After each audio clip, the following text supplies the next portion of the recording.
Hi, Mr. Jacobs. I haven't seen any of your interviews yet, so I'm looking forward to being on a panel with an expert.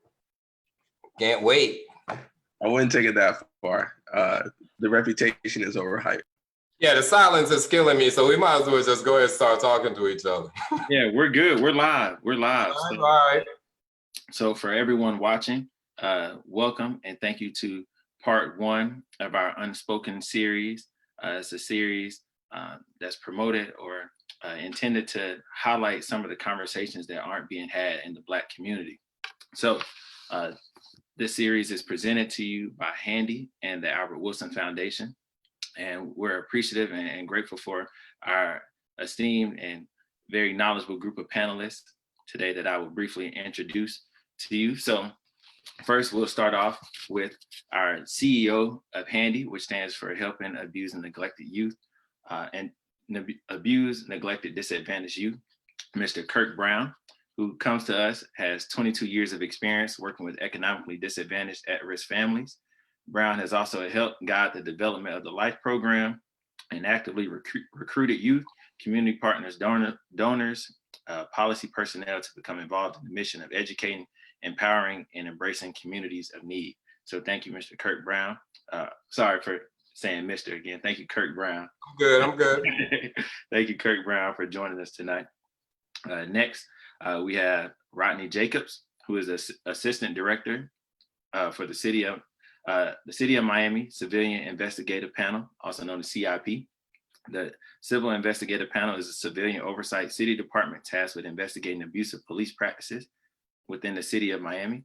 Some of his responsibilities include overseeing investigations and community relations / policing initiatives. Mr. Jacobs is also a military intelligence lieutenant in the United States Army Reserve. So Rodney, thank you for joining us as well. Thanks for having me. I'm excited for this evening. Great. Next, we have the great Evian White DeLeon, who serves as the Chief Legal Counsel for the Miami Association of Realtors. White DeLeon graduated from the University of Miami School of Law after studying international relations, Spanish, and literature at Florida International University, both in Miami and in Spain. It says most recently, White DeLeon served as the Deputy Director of Miami Homes for All, Inc., a nonprofit with a vision that everyone in Miami has a safe and stable place to call home through affordable housing and youth homelessness policy advocacy, research, and coalition building. After graduating from law school, she subsequently joined Miami Beach Community Health Center as their Executive Vice President of Strategic Partnerships and Programs. And at MBCHC, she represented the interests of organizations to improve operations of quality of patient care and to mitigate risk. She also developed relationships with government and community partners to expand access to quality and affordable healthcare. So thank you, Evian, for joining us tonight. And last, we have the founder of the Albert Wilson Foundation, Miami Dolphins wide receiver, Albert Wilson. Albert Wilson started the Albert Wilson Foundation in 2016 to enhance the lives of youth in foster care and underserved communities. Prior to joining Miami, while he was in Kansas City, he served with Big Brothers Big Sisters of Kansas City. He has also partnered with St. Lucie County Public Schools, where he is a native of Fort Pierce and St. Lucie County, to promote higher learning and academic excellence. Annually, through the Albert Wilson Foundation, Albert hosts a back-to-school drive and free youth football camp in 2019, which was attended by more than 500 youth throughout the Treasure Coast and South Florida. And once again, prior to coming to Miami, he partnered with former teammates, Chiefs wide receiver Chris Conley in the Bishop Sullivan Center to donate $100 per catch in the 2017 season to benefit the Catch a Break program that provided teenage boys in foster care with vouchers to purchase school clothes and shoes. So thank you, Albert, for joining us as well. And my name is Jamaal May. I serve as the Executive Director of the Albert Wilson Foundation.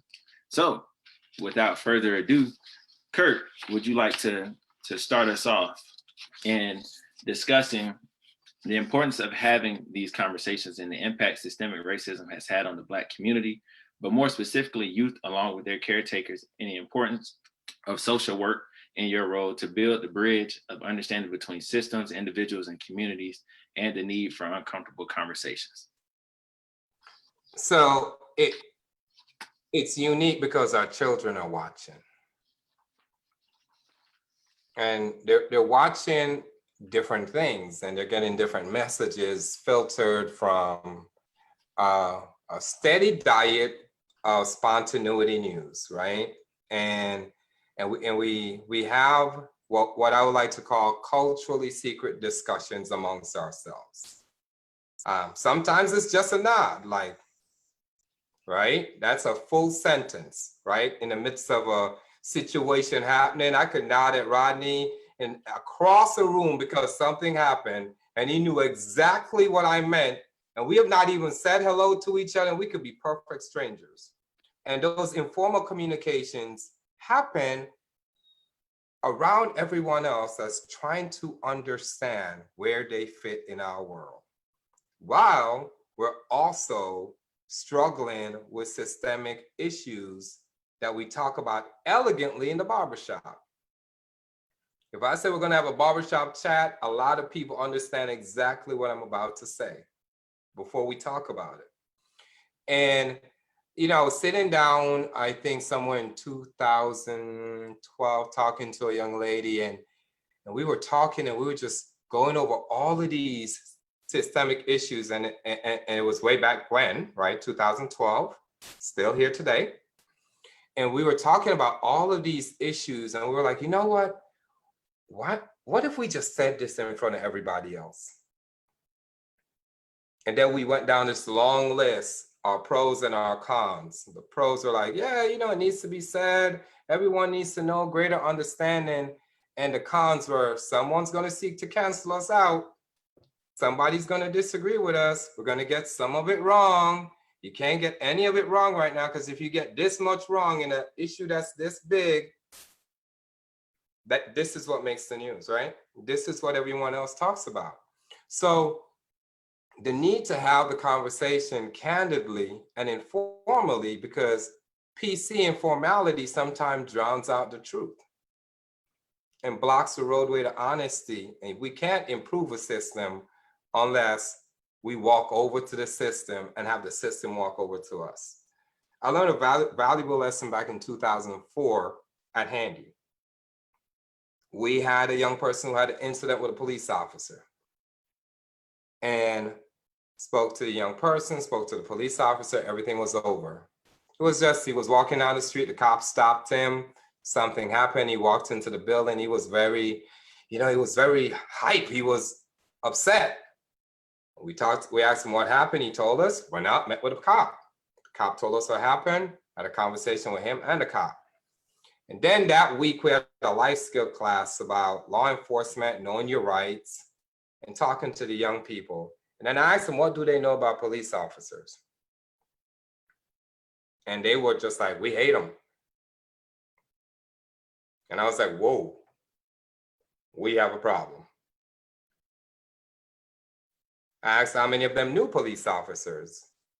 Not very much of them knew police officers, not even in their families. And what I realized from that interaction and talking to our young people and listening to them is that the only time they saw police officers or law enforcement was part of the enforcement part. Someone was in their neighborhood to arrest someone, and someone was there because a crime happened. And that was the only interaction. So we set out in the next month to get some police officers into our building. We just literally went to the police department and said, hey, we need someone to come. And here's why: our kids don't know you.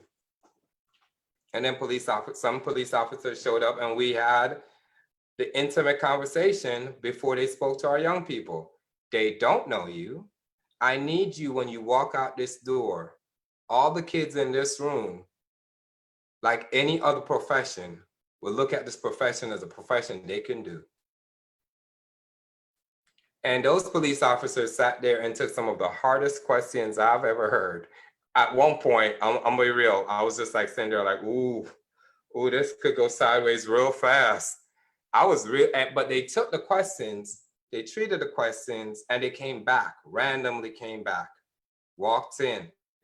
Something stood out to me when, before the session, the kids were walking in, the cops were already there. And they walked in and they were like, ooh, somebody did something wrong. Because they were so socially conditioned to seeing that. And when they found out that the cops are just there to talk to them about them, talk to them about being a cop, talk to them about cops in their community, the barriers kind of fell down. And then they played basketball together. And then the cops showed up for our family barbecue that we hold once a month, every month. And one day I walked out my office and they were out there doing the Cuban shuffle on the basketball court in the middle of the barbecue. And I was like, yeah, they now see human beings together. So it all starts with a difficult conversation. It all starts about the uncomfortable moment. It all starts about, running the risk of being wrong with the conversation. Now we have young people who are police officers. We have young people in our programmatic structure. We have structured 4 to 6 interactions throughout the year where community policing can be in our program and our program in community policing with police officers. Because we believe in building bridges and communities of hope, right? So if we're going to do that, we have to walk populations over to each other, communities over to each other, but also see that there's flaws and see that we can fix those flaws together. In foster care, relative care, and child welfare, unfortunately, for a great majority of the kids we've come in contact with, their first interaction with law enforcement is usually sometime at the removal from the home setting. It's usually sometime of something happened in the group home or something happened on the street. So if the only time I see you is when something traumatic happened in my life, building a relationship with you is something I'm not going to look forward to. Right? So that's the thought process that we embarked into on this difficult topic, because it is a difficult topic. And I know you have some questions coming down the road, but I'm honored to be on here with all of these experts, because I can't wait to learn from you, candidly learn from you, and ask you difficult questions and take difficult questions from you too, because again, our kids are watching.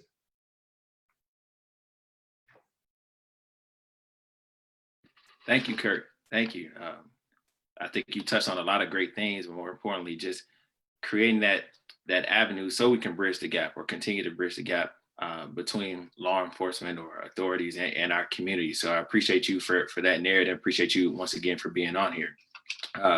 We'll circle back to some questions later on. We'll dive right in and go to our next panelist, which is Evian White de Leon. So Evian, would you mind discussing or talking about affordable housing and the collateral consequences of over-policing in Black communities, how that impacts securing housing in general, and specifically public housing and Section 8.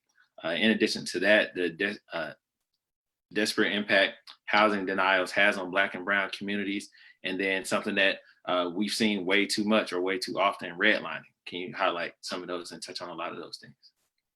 Yes, and I will do so in the 10 minutes that we have all been allotted. So open up your knowledge baskets, because we're about to drop a whole lot in it, and I'm glad this is being recorded. So taking a step or 3 back, right? I'd like to start out with the redlining, one of the last things that you mentioned. And this ties back into a whole lot of different themes that I'm going to talk about today or tonight. One is a theme about power, and one is a theme about everybody having a different role to play in the solutions that lie ahead of us, right? As a friend of mine and former colleague over at Miami Homes for All likes to say, their executive director, she always says there are many flamingos in a flock. And I think that holds true for these solutions as well as any other solutions we've got. And again, ties back to power. So going back to power, going back to redlining, once upon a time, not that long ago, our communities were decided, segregated because of redlining. And what does that mean? So literally, red lines on a map decided where Black homeowners could get federally insured, federally backed mortgages, and where white homeowners could get federally backed mortgages. And the theory was the federal government, this is the federal government. The federal government said, you know what, we have this really great idea. We're not gonna back mortgages for Black people in white neighborhoods because, you know, it might bring the neighborhood down. It might bring their property values down. So we can't have that, right? So let's redline them. We will only insure mortgages in these cutout areas. And that, fast forward, however many decades now, that is why we see communities set up the way they are today. That's why you see funding streams set up the way they are today, for especially in Florida, where school districts are tied to different zones, where different housing programs are tied to different funding sources, where our census, right? So if you haven't filled out your census, do your census, right? If you haven't registered to vote, register to vote, all of these things tied together. That's why our communities look the way they do today. So with that as a back, and that's, you know, rapid fire history stuffed into 2 minutes, you know, with that as a backdrop, that explains and helps explain, that historical context helps explain a lot of what is happening today. And I personally believe it explains how we undo it. So, you know, bringing it back down from the big picture to what is happening on the ground, you know, when we're talking about housing programs, federal or state housing programs, right? And how being Black or brown or a person of color affects your ability to get, not affects your ability in and of itself to get in. That's not the issue. When we're talking about the intersectionality of policing in Black and brown communities and the housing conversation, I'm not an expert in policing, although Rodney and I had the great pleasure of meeting over some police oversight issues, and he taught me so much. You know, not an expert in it, but I can see the intersectionality, right? And when Black and brown people are arrested more, and Rodney can talk to all of that, when records build upon records, some of the collateral consequences of that, you know, are you are denied housing. You are denied housing, access to housing. Sometimes you're even denied the ability to even apply for housing. There are dozens of lawsuits going on right now in the state of Florida, federal lawsuits that have been filed because somebody picks up a phone and says, hey, you know, I'd like to rent that apartment, but I have a record. And the person on the other side of the line says, don't even apply, hangs up the phone. That is illegal, number one. And two, this happens all the time. And that's why there's this slew of federal lawsuits. And at the association, the Miami Association of Realtors, we are big on training, big on training our members to make sure this stuff does not happen, right? Because, you know, this is a direct result of our histories, right? So that's one concrete way. Even getting into housing, or even getting into an apartment that's not a government apartment, government funded apartment, can be a problem. When you're talking about government programs, it is perfectly legal for the federal government or local governments to say, you can't apply, you can apply, but you're going to get denied, or we're going to kick you out of the housing that you've got based on criminal records. Or even when I was practicing in this about 10 years ago in public housing, you know, even an arrest could be used as grounds for an eviction, right? And I bet if you looked at the court records today, you would find a whole bunch of evictions that are based on arrests, right? And that's, you know, that's like one of the fundamental you know, pillars of our society, is that, you know, you're innocent until you're proven guilty, except for when it comes to this housing situation. So you know, when we talk about when we talk about the intersectionality of housing and the criminal justice system, it's not just this theoretical, yeah, you know, once upon a time there was redlining, but the government realized that was not a good idea, so we undid it. And, you know, now everybody can apply. Now it's you know, everything is fair and equal because the law says it is. Well, it plays out in very not colorblind ways, let's say.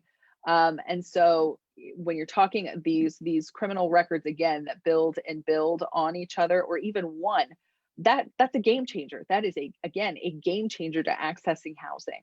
And of course, not to even mention all of the other things like education, the ability to secure certain federal grants or loans for your education, the ability to vote, the ability to secure a job. All of these things are tied together. And so I think, without rambling more, Jamaal, I think that answers your question. Absolutely, absolutely. And I appreciate you sharing that. And one thing that I don't think I heard you mention, but in our conversations earlier this week, you mentioned is just how it ties into healthcare as well. And if you want to expound on that with some of your previous work as well, feel free to do so. Yeah, and thanks for pinging my memory about that. You know, we often hear another one of these catchphrases is, you know, housing is a social determinant of health. Well, what does that really mean, right? And I'm gonna challenge that, because it's not just a social determinant of health, it is a physical determinant of health. So having housing, and, you know, a safe and stable place to call home is fundamental, again, in education. Making sure that you have you and or your children have solid education. The educational outcomes, Miami Homes for All did a report on this last year now, and there are 95,000 kids in primary school, so K to 12, who are experiencing housing struggles in the state of Florida. 95,000, and the stats play out that those educational outcomes are not good. And I bet if you overlaid healthcare and wealth outcomes, that those two would be not great. And then when you layer on race, then you start to see Black, brown communities that are disproportionately affected. And this goes back to, you know, I think it was a couple years ago now that there was that article in the New York Times talking about, you know, your zip code being the number one determinant of everything that happens to you in your life. So if you want a direct line drawn between redlining and all of the outcomes that you were going to have in life, that's it, your zip code. So health, wealth, and everything else tied into it. Yeah.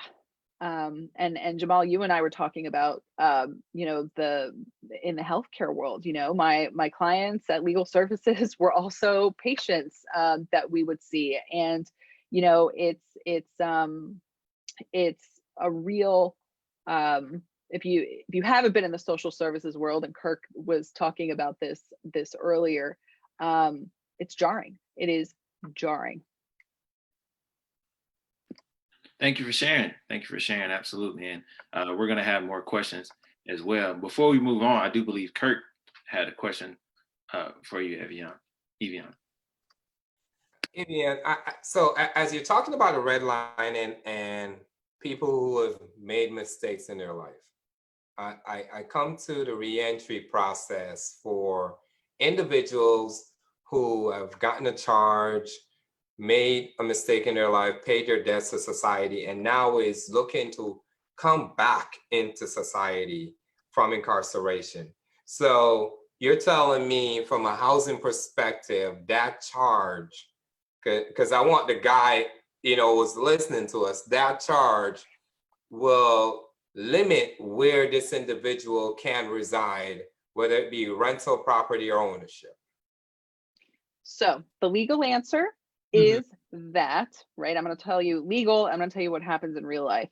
So, and then what the solutions are to the different answers. So legally, the answer is you can't deny people access to applying for housing, whether it's because they have a disability, race, gender, sexual orientation, any of that. You know, criminal history. There's a 2016 HUD memo that talks about criminal records can't be used in this way to flat deny people housing because it has a disparate impact on communities of color. Now, that said, that's what the laws and the HUD memos say. There are legal instances where somebody can be denied housing, ultimately be be denied housing because of certain criminal convictions, but they cannot be denied from applying. Now, what happens in real life? What happens in real life is, you know, the example I gave before of somebody calling about an apartment and they're flat out told or asked, like, hey, you have a criminal record? Yes. No details, no questions asked, nothing. They just say, well, too bad, you can't apply. That is a no-go. And that happens every day. That's the real life answer. So here are the solutions for the people that are listening. Here are the solutions and what you can do about that. So let's talk about private rentals, you know, any old apartment or house, whether you're a renter, homeowner, anything like that. If it's a private house or apartment that you're looking to rent or buy, if you experience this, what you need to do is call Hope Inc. The Hope Fair Housing Center, they are in Broward and Dade counties. They do testing, they bring lawsuits for this exact type of issue. So, you know, when I say testing, they'll, you know, for example, they'll send a white person and a not white person and a whole bunch of them to the place where the alleged issues might be happening, and they see what happens. And if the white people or person gets the offer, but the people of color do not, they often file lawsuits based on discrimination. So you could report it to them. They are excellent. So that's one. Two, if you are looking at any kind of government-backed housing, so if it's Section 8, if it's public housing, if it's some of these programs that are called like Section 8 mod rehab or new construction or tax credit deals, any of these, you know, or sometimes it's just called HUD, HUD housing. Here's the thing: if you apply, period. Apply. Be truthful in your application, fill it all out, put everything in there, apply. The way the programs work is they'll call your name from a list. They'll say, if you're lucky enough to get pulled from the list, they'll screen you and do an initial screening. And then they'll send you a letter saying, hey, congrats, you're moving to the next stage. Let's talk. Let's figure out, how we get you into the program. Or you'll get a letter that says, nope, because of a criminal background, you're denied. If that happens, you have appeal rights. And you need to appeal and you need to lawyer up. And the way you do that is you go to Legal Services of Greater Miami, very biased, used to work for them, used to handle these cases. They are excellent. Their counterparts in Broward County are I believe it's Coast to Coast Legal Aid, and I'll pull the name in just a moment, but there is a sister agency up in Broward County. Legal Aid, Legal Services, if you Google them, they'll come right up in whatever county you're in. There's one in every single county. So, apply, because many times those appeals are successful. Sometimes the person reads it wrong. I'm going to give people the benefit of the doubt. People make mistakes. Maybe they read it wrong. Maybe they didn't, and they didn't understand what they were denying. Super important to appeal. And the last leg of that is if you already are in housing that is government backed and you do get like a termination notice. Sometimes it's a 7-day notice or a 30-day notice, depending on where you live. And it's telling, or you get an eviction based on an arrest or a conviction, you need to lawyer up. Once again, lawyer up. Free legal services, again, Legal Services of Greater Miami and the folks in Broward County as well. You need to lawyer up because there are defenses to that. Just like, any other case, and you are entitled to an attorney if you want one. And not like in the criminal justice system, unfortunately, you're not, you don't have a right to one. But if you do get legal counsel, you are allowed to have legal counsel. So do it, lawyer up. So yeah, I think that was a really long way of answering your question, Jamaal, and Kirk. No, I'm glad you, answered it, because I actually went through it with my parents. Both of them, spent some time in our felons, and now it's time for me to, do what I always dreamed of doing, is, get my mom into a house. And it was just, it was difficult because of their backgrounds, and we didn't know we had the option to go get a lawyer and fight it. So I'm glad that you made it aware of a couple ways of handling that. I appreciate that. Evian. I appreciate you sharing, Albert, and being vulnerable to share that experience, a personal experience that you all went through and your parents went through as well.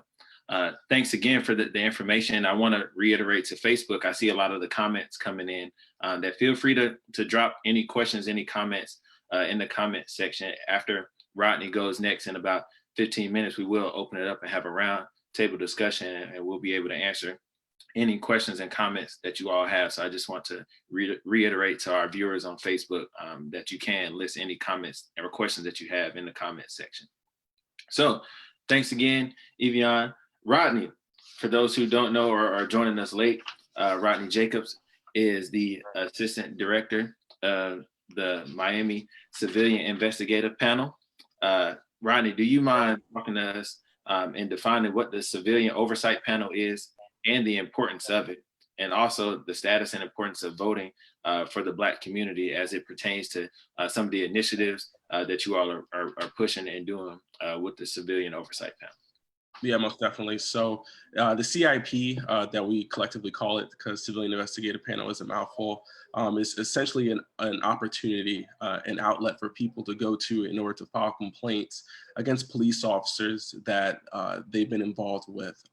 If an individual within the community or even outside of the community that has an interaction with the City of Miami Police Department negatively can file a complaint in our office, and we take those complaints and we investigate them. We ensure that no stone is left unturned and that our investigations are very thorough in determining what happened. We then take those investigations and close them out and bring them to our civilian panel of people that give a finding of fact based upon that situation. From there, we do a closeout memorandum and we send it to city elected leaders and the police chief in order to conduct discipline, or in some places exonerate a police officer from those allegations. So we like to think that our department is not only an idea centered around procedural justice so that people can buy into something that they deem to be fair, but it's also an additional outlet. Typically you see, at least in most of these contexts, when someone has a bad interaction with a police officer, that they really have maybe one or two options. Either one, they protest in the street and hope the state attorney brings a charge criminally, or they sit at home and get to do nothing at all. So we think we provide an ample opportunity for people to come forward, either submit a complaint, either anonymously or through a third party, come talk to people like me in my office that are not entrenched within the police department, and say, hey, something happened here. I don't really like how this officer treated me. And I believe that it may happen again. So I'm speaking up now, I'm saying something about it, and I hope you guys can look into it. On average, my office gets around 250 to 300 cases a year, alleging different things from missing property to improper procedure to excessive force. So our office does a lot of great work. We also review departmental policies and practices. So you guys don't have to worry about the chokeholds or knees on necks like we've seen in Minneapolis, because people like us are looking at best practices and saying, hey, this shouldn't be a departmental SOP. We should look at how to do these things better. And it's the same when we got body-worn cameras in the city of Miami as well. These are the things that we look at. We look at patterns of practices to determine if someone has a litany or a long history of misconduct as a police officer, and we bring that up to the police chief. So we do a lot of different things, and we look at systemic issues within the City of Miami Police Department to ensure that people are getting the policing that they deserve, and we have a police department that's collaborative with the community. Great, appreciate you sharing. One of the things that I mentioned, or I noticed you spoke on in one of your prior interviews, was you made an analogy with the customer service theory. Yeah. You mind expounding on that? Yeah, for sure. So right now, obviously, there's a lot of conversation around how policing should look, or what does it mean to re-image policing. In some ways, it's either this or that, or it's A or B. But I think a gel of some of these is paramount. And the whole idea or concept behind customer service policing is not new. It's actually been around for years. A lot of these things, a lot of the things we're talking about now, from defunding, reappropriation of funds, dismantling police departments, aren't new concepts. In fact, many of them were thought about by other Black people a long time ago that are probably dusting off their dissertations. But the idea of customer service policing is that usually when someone calls the police department, it's because they had a bad day, right? They had a bad experience and they need someone to help remedy that experience. Typical to when you call the customer service line after you've had a bad experience at a business. You called them and said, hey, my service was bad. My items got to my house damaged. And that person on the other end of the line does whatever they can within their power to ensure that your experience is going to be better when they get off the phone. Either they give you free stuff, a free coupon, free food, you name it, they're giving it to you, right? And that experience should be the same when police officers come to a call. But more often than not, that's not the case. Usually you have someone, a police officer that may come and escalate a situation, or throw gasoline on the fire, or make it more hostile than it was before they arrived. Obviously, we see that now more with traffic stops than ever before. The police officers have to come to terms with the idea that as soon as you stop a person for a traffic infraction, even if it's minor, that person is now having a bad day. And you can't expect the person in the car just to welcome you with open arms. So you have to be able to talk to people in a way that de-escalates the situation, but also ensures that that everyone gets home or to wherever you're going alive. And I think that is the thing that's really missing from our police departments, coupled with the idea on how we train police officers in the academies as well. Police academies are trained in a paramilitary style. And that kind of training doesn't necessarily relate to customer service skills. Let's be honest. It creates great discipline. And as someone that's went through military basic training and officer candidate school, I can tell you we're very disciplined. We know when to shoot and how to shoot, but that's necessary for the job that we do. And I don't know if those skills are necessary for police officers. So as we reevaluate how we train police officers, it's really going to be the linchpin in how we move to the next stage of reimagining policing. Thank you. And this next question will be a follow-up to some of the things that you just mentioned, and then we can roll right into our panel discussion with some of our other questions. But if you can, walk us through what should happen in a normal routine traffic stop. Well, that's a hard question to say, but what I will say ultimately is that what should happen is that everyone should get to where they're going safely. I think that's the most paramount thing. Whether you're going to jail, whether you're going home, whether that officer is going home, everyone needs to remain alive. You'll often hear from police officers that traffic stops are the most dangerous situations that they're involved in because they never know what's going to happen. You may stop someone at night with dark windows or whatever it may be. But typically those don't have to be criminal interactions. Typically when you're serving someone a traffic citation, it's a very, very low level misdemeanor at worst.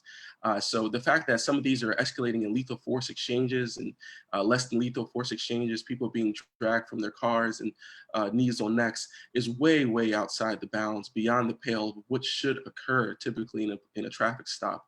In some jurisdictions, once again, not a new trend, but in some jurisdictions, they're just now experimenting. Hey, let's have the people that are pulling over traffic infractions not to have lethal force. Let's just have someone there that's just giving you the ticket and moving about their day. You don't necessarily need a gun in order to pull someone over. And if so happens that you can't bring that person in safely, or it gets kind of out of bounds, let them go. Radio it in, and we'll figure it out. And we saw that more recently in the Atlanta situation with Rashad Brooks. That didn't have to go that way. At the end of the day, okay, maybe something bad happened and maybe that person gets away. Do you have to shoot them in the back? Absolutely not. You had his ID, you knew his license plate, you probably could knock on his door and allow that situation to go a lot more cleanly. But usually when you involve lethal force in a situation, you give people the opportunity to use it. When I play sports, and maybe Albert can also analyze with this, the whole idea of the conversation was around how do we stop concussions in football? And one of the main things people always talked about, well, you can stop concussions by removing the helmet, because then people would stop using their head because they don't want to hurt themselves either. Well, if you want to stop lethal force interactions with policing, it may be best to stop giving people the guns to use it, and they'll find more creative ways to be more effective than killing people. Absolutely. Albert, you have anything to say? You agree? Give us a head nod. No, thank you, Rodney. Thank you. Next question, as I said, we'll roll right into the panel. Then we have a question that just came in for you, Evian. So last week, or over the past few months, you've been working on something. So can you tell us more about the recent ordinance that was passed 8-5 last week, along with how and why we should lobby the mayor and tell him not to exercise his veto? Yeah, so right now the department that I lead up is only for the City of Miami Police Department, which is a fair amount of police officers. City of Miami is the largest municipality within the Miami-Dade County. But right now, obviously, in our current climate and environment, we thought it'd be necessary to extend that oversight provision to the county police department. Miami-Dade Police Department is the largest police department in the South. It's the top 5 largest in the country.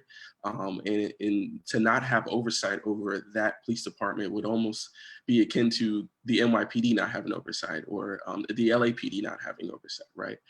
So Miami-Dade Police Department has kind of avoided this for the last decade due to numerous amounts of political reasons. So because of that, we thought the opportunity presented itself to proffer legislation that would give oversight back to this body. And for the first 2 readings, an agenda item sponsored by Commissioner Barbara Jordan and Commissioner Daniela Levine-Cava, who's also running for mayor, was set forth. And on the first reading it passed, and on the second reading it passed. So if the mayor does not veto it, and he has until Friday, then we will now have oversight over the Miami-Dade Police Department, which will essentially work in functionality through and through how my department works on the city level. So that is important. On the other hand, we did get a charter amendment resolution passed. And what that means is we're trying to amend the constitution of the county to include this provision for police oversight. This is good for 2 things. 1, it makes it a lot harder for people to change it, elected leaders going forward. And 2, it gives the people an additional voice. In order for this thing to go forward, people have to vote on it in November. And that's strictly just for the charter amendment. The ordinance, and I don't want to get too bogged down in legalese, the ordinance can still be vetoed and extinguished, which is why it's also great to have that charter. So the charter amendment passed to be on the ballot, but people will still need to vote for it for that amendment to take place. The ordinance, which is still a great thing, passed first and second reading, but can be vetoed. So we're hoping that the mayor does the right thing, listens to the cries of the community, and doesn't veto that this coming Friday.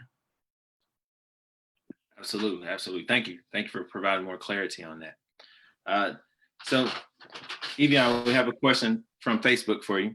So it says, how often are cases overturned involving people who receive a letter from HUD disqualifying them for housing? What can be done to decrease or eliminate the unfairness? Ooh, so that's tricky too. Just like the question for Rodney was tricky about, how should the police stop go? This one's tricky because it depends. This is such an obnoxious lawyer answer. It depends because it depends on what it's for. There are some things that are crystal clear. The one thing that is crystal clear, I will tell you this, I don't know where, who in the federal government had it out for meth labs, very dangerous, don't do meth labs. But if you were involved in making meth, selling meth or anything like that, you are basically never going to get into, or you're going to get kicked out of federal housing. That's like the really hard and fast, one of the really hard and fast rules. After that, the different jurisdictions, so the different housing authorities have a lot more discretion. And again, sometimes there are mistakes. So you just have to appeal it and explain why there was a mistake. A lot of times there are mistakes around names, common names in Miami, that the wrong criminal record is pulled. It's not even you. So that's something else to watch out for. So it depends on a whole lot of things. If it wasn't you, then, you need to appeal and handle that. But if it was you, it depends on what it was for. And even if it's something that typically the housing authority would say, we're not letting you in for that. There are what are called mitigating circumstances, and things happen in life, and folks, things happen, and maybe there are circumstances that you can explain what's happened since then. If you have children, what's gone on in your life, et cetera, et cetera. There are ways to say, you know what, that happened, but consider everything else that I've got going on now. So the short answer is it really depends. And the way to make it more fair is to level the playing field. Going back to, since we've got Albert here, I will try to do all the sports things that I can. Come from softball background, so try that. So you level the playing field, right? You don't walk out there by yourself onto the playing field. You bring the best coaches with you. You bring your attorneys. You lawyer up. Again, legal services of Greater Miami. The counterparts up in Broward County, go through their intake systems. Get an attorney because they will help you navigate that process. So that's what you do to make it more fair. And then there are advocacy, and then this is a whole policy discussion about what should be allowed to be a disqualifying criminal activity, right? And for example, again, my friends at Legal Services of Greater Miami, they advocated for a long time to make sure that criminal arrests weren't automatically a disqualifier for you. So that's one thing that got changed here in Dade County, I think a couple of years ago now. So when we're talking about policy changes, there's a whole other world of things that we can do. And again, that goes back to the balance of power. How do you influence those who are in positions of power to make these changes to the documents? That's what it comes down to. Thank you. Great answer. Kirk, our next question is for you. So as it pertains to social services and policing, is the system underfunded, or should we fund social services to come alongside law enforcement? Did we expect an enforcement agency to be therapeutic or an intervention agency? So I'm gonna lean in for this one. So I'm gonna go back to Evian's example of how your zip code gets funded, right? Your census, the money trickles down through your taxes, your elected officials, and then the funding decides the funding of your local municipality police department, right? So now you have, say, $100 for that municipality. And a bulk of that funding percentage probably goes to salaries for your frontline officers and your officers and people there. And then if you look really into, and I really want us to educate ourselves on this, look into the budget, because it's public record, for your local police department. And what pays for what? What are they utilizing to pay for what? And you will sometimes find that the police car, the vest, the cameras are paid for by grants, right? So there's been this conversation about, are we calling police officers to do mental health and behavioral services and social services when there is an industry or a profession designed for that, right? So the people over here on the social services side, we're saying, okay, great. We're designed for that. We know how to de-escalate behavioral situations. We know how to de-escalate mental health situations. We're trained for that, but we're also underfunded. So sometimes you might find two different segments that are both underfunded, that a hybrid of both of them might be the answer. A hybrid of social services in combination with law enforcement in some of these situations might be the answer. But you can't take funds from one area that might be underfunded and take it over to another underfunded area with a litany of things that you're looking for the mental health community to do now without funding it appropriately, because you're gonna have a disaster or situation. And I remember about 2 years ago, we were talking about how extremely underfunded mental health was. And then we had a lot of mass shootings happen.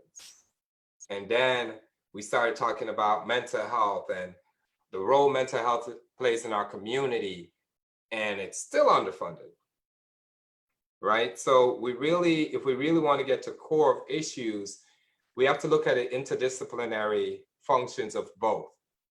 How do we as a mental health community and a behavioral health services community come alongside law enforcement for the people that are actually exhibiting mental health issues on that call, the people who are having behavioral health challenges on those calls? Because then you have both the experts there. And that's just my response. Anyone else can chime in, although it's my question. Feel free. I can add a small caveat to it. I think Kurt hit the nail on the head in some respects, but I don't want us to give too much power to money in and of itself. I will say that in some ways, a lot of these programs are underfunded and they need more funding and support and resources in a way that can be used tangibly to help that physical issue. And obviously some of these things need to be transferred out of the police department. And I think what you'll hear from a lot of executive officers, chiefs of police and sheriffs will say, we can't police our way out of all of our problems. They too understand that a lot of the things that police departments have been tasked to do, they're just not equipped to do. Obviously there's some nuances there, but usually most of those arguments are red herrings. But what I do want to challenge us on is the idea that if we do reappropriate or give more money to these situations that some of these situations understandably need, that may not in and of itself fix the issue. We still have to think critically about these situations and create a system that will allow for a more productive product. It's the same issue that we have in Miami for a lot of us when we talk about the cost of living. Housing is too expensive, food is too expensive. We have to ask ourselves, is it really a wage issue or is everything just too high? Like, is rent just too high? Is milk just too high? Why does it cost so much for bus fare? So we have to be really, really critical in curing the root issue and not remnants of the issue. And I want to make sure that when we do these shifts and when we make these changes, because people are having these conversations, that we're not robbing Peter to pay Paul in order to create a new issue just because this police thing isn't working. So I just want to make sure that when we have these conversations, we're thinking critically about that in these spaces, because otherwise what happens, and a lot of people say this, when America catches a cold, the Black community catches pneumonia. If we're shifting money away to a new thing that we think is the new Lamborghini, Black people are going to get hurt even more if it's not the solution we're looking for. Absolutely, great. I appreciate you expounding on that, Rodney, because that was one of our questions that we had with the recent phase, defund the police, but I think both of you all touched on it and provided clarity. Evian, if you want to chime in, I know earlier this week, once again, we talked about a link that you sent me that stated the color of wealth in Miami. Do you want to chime in on that article? Or? Oh, gosh, yes. Total fangirl of Dr. Derek Hamilton. I met him. I know this is super nerdy, but so Dr. Derek Hamilton, he wrote a case study called Color of Wealth in Miami, and it was I believe a couple years ago now. And it talked about the disparities in wealth in Miami. And, it should be no surprise that we're having this conversation here, that Black and brown communities do not have the same level of wealth as white communities in Miami. And we're talking Miami-Dade County. And so, the paper did not, the report doesn't go into, policing and it doesn't cross over it, quite into this conversation. But when we're talking about, to piggyback on what Rodney was saying, when you're talking about root causes and then the symptoms of those root causes, you go around playing whack-a-mole trying to treat all of these symptoms of the root cause. But, Dr. Derek Hamilton talks about the color of wealth. And, of course, money doesn't solve everything.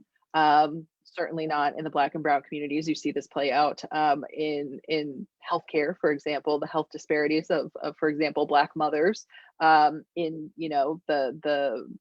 the mortality rates of Black mothers giving birth, like that Serena Williams, like if she, she has more money than, I don't know.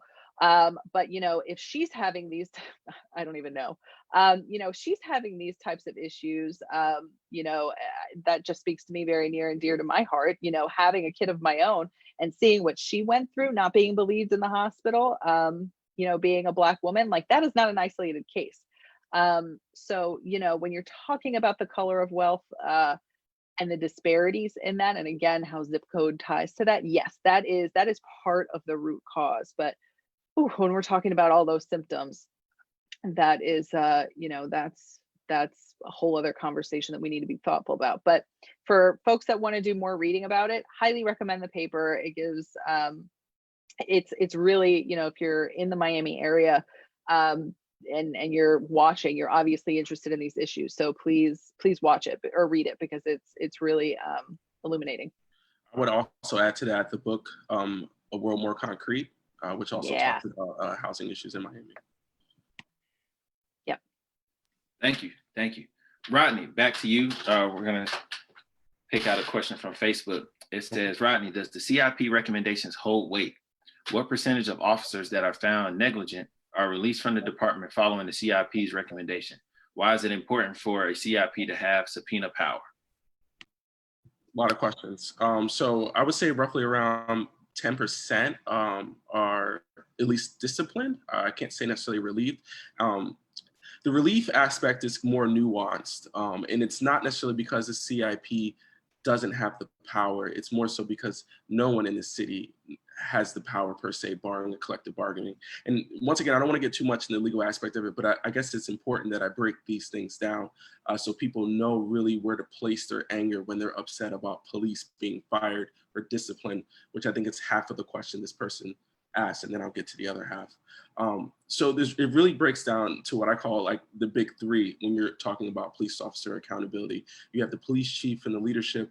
You have the state attorney and state law, and then you also have collective bargaining and police unions, right?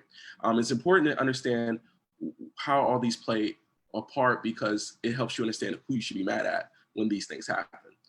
If you're upset that a police officer was involved in a deadly shooting that we saw, or if you're upset at a police officer doing things that we saw in Minneapolis with George Floyd, then you should understandably have your anger in that state attorney or district attorney enforcing them to bring charges on someone that a police officer that has done these things. My office wouldn't have jurisdiction to do that because we don't prosecute people criminally. And if we did have the ability to just discipline officers in that way, I would still be upset because that person needs to go to jail. And Rodney doesn't have the power to put anyone in jail. So you need to be mad at your state attorney. If you're upset that police officers are relieved of duty with pay, that's something that we're upset about too. But once again, we don't have the power to effectuate that, not because we don't want to, because there's state bargaining laws, there's state labor laws. So when police unions sit across the table from your local elected leaders, like the mayor and the commissioners and the HR directors and you name it, they're bargaining labor contracts. And those labor contracts stipulate when someone can get relieved, what drug tests they have to submit to, why they have to submit to them, how much training they have to have every year, physical fitness evaluations, you name it. All of those things are bargained for. And typically, your elected leaders probably hand over the keys to the city to unions because as a person that has their MPA can tell you, they always say, don't get in arguments with people that wear hats, which are firemen and policemen, because a lot of the city budgets and county budgets go to these entities. But it's important that everyone remembers that, hey, when it comes time to vote and understand why police officers aren't held accountable when they're relieved of duty with pay is because of collective bargaining, not because of my office, not because of the CIP. When you're upset that people have rear chokeholds and putting knees on people's necks and no one thought that these policies should remain intact or continue, you should be mad at your police chief. He has direct authority with his executive leadership to set the tone, to set the standard so that people understand what is necessary in the police department, who gets hired in the police department, how they conduct their academy training. Be mad at your police chief, be mad at your sheriff. Where our office comes into play is the idea of procedural justice. And that idea is very, very important because as I said before, typically people only have one or two ways. And if one of the big three break down, we're the last ones holding the back that are going to continually knock on the door until someone lets us in because something has happened wrong with the community. And that plays a vital role, at least in our community, as well as other communities that have it, because without it, you don't have much of anything else. To the second part of the question, subpoena powers. Our office has subpoena powers. The county office, we're hoping to have subpoena powers as well. Subpoena powers cuts two ways, I will say. Everyone in the community always wants things to be subpoenaed. I'm in some ways imported talent to Miami. I'm not from here. Usually from jurisdictions in the Northeast, you only can subpoena in one of two ways, and that's usually via a grand jury or the governor or something. The fact that state attorneys can do it here with information or that my office can do it is really just a matter of luxury. So for us, we subpoena things that will be vital to our cases, which is really like evidence, closed caption TV, billing documents, things of that nature. We don't necessarily subpoena police officers for one of two ways. One, state law, Supreme Court. Two, because it's really just a needless exercise. Typically, police officers have extensive amounts of trial experience, right? They're often put on a trial because state attorneys need them to bolster their cases or whatnot.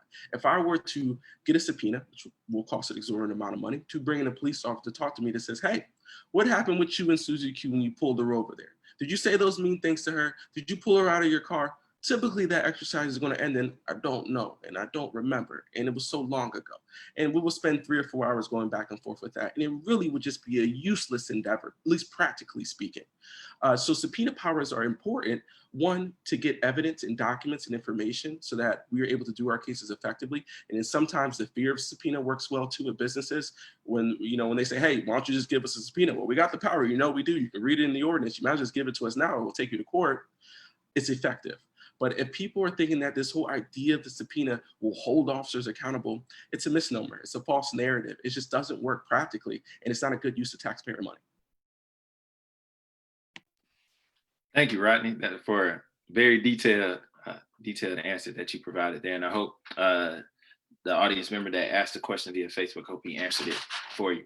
So we are a little past 7 o'clock, and for the sake of everyone's time, before we allow Albert to close us out, and we do have a question for him as well. Are there any closing remarks from anyone else on the panel? I would just say, if anyone has any issues with police officers, feel free to contact my office. You can find us online. Just type in Civilian Investigative Panel. You can send me a DM if you feel that is necessary, and you can file complaints online too. Great, and we'll be sure to post all that information, reiterate those things on the Albert Wilson Foundation social channels. Albert, before you close us out, we do have one question for you. So it says, coming up through the foster care system and knowing how traumatic many of those circumstances can be for children, what would you like to see done in the area of mental health for children in foster care? That's a great question, because every kid is going to take the situation different. I would say counseling is something that they try to get the kids into, but I wouldn't say it's as forced as it should be. I do think the kids do need to talk to people about their situations, and don't hide their situations from the kid. I know once they get into the home, it's kind of a new journey, but I just like the situation now. I think knowing about the history of their situation would kind of help them out along the way. Thank you. Kirk, you want to chime in on this? I think one of the things we can do in reference to mental health for children in foster care is realize that trauma doesn't end at 18. It has its long-term effects. So making those services available to these young people post age 18, our kids who are aging out of foster care, making it affordable and accessible to this population is very necessary, because trauma doesn't have an age limit. Absolutely agreed. So as I mentioned, it's been a pleasure. It's been a pleasure. For the sake of time, we're going to head out. But Albert, if you don't mind, do us the honor of giving us some closing remarks on behalf of yourself and the foundation. Yeah, I want to first of all say thank you to everybody on the panel to tune in and give the information to not only me, but the people in Florida, South Florida, and the people in my hometown. It's very important for me to help my people as much as possible, use my platform to reach any and everybody as possible from all ages. And I think that's what I can do on my platform, is reach all ages. And I think it's important for all ages to know this. And everybody who's tuned in, I like to say thank you. Do your homework. Figure out how to move. This is what this series is for us. It's not gonna bring immediate change, but it's definitely gonna give you tools to know how to move in life and have a better life for yourself. So if you do have questions that you didn't get a chance to ask, we will be doing a 12-week series. So come back, ask questions, and try to figure out if you already know, maybe somebody else don't know. So no question is dumb. We all need to figure out. We all can learn. So once again, I want to say thank you. Thank you. And just to reiterate that, we will be doing a 12-part series. Our next session, our next conversation will be taking place on July 23rd. And maybe we even need to do a part 2 of this topic that we did tonight. And we'll get with the panelists and get their schedules and kind of circle back to see what time works. But it's been a pleasure. I thank you all for your time. Evian, you've been great. You had a lot of different questions and responses in the group. So feel free to skim through Rodney as well. And Kirk, appreciate your leadership. Albert as well, your leadership with the Albert Wilson Foundation. And let's continue to work and serve the community and be as impactful as possible. Next week's topic will be discovering Black. And at what age did you decide, or did you find out that you were a color? So that's something that we're going to dive into. We have another exciting panel lined up next week. So look forward to seeing you all join us again, and appreciate your time today. Have a good night.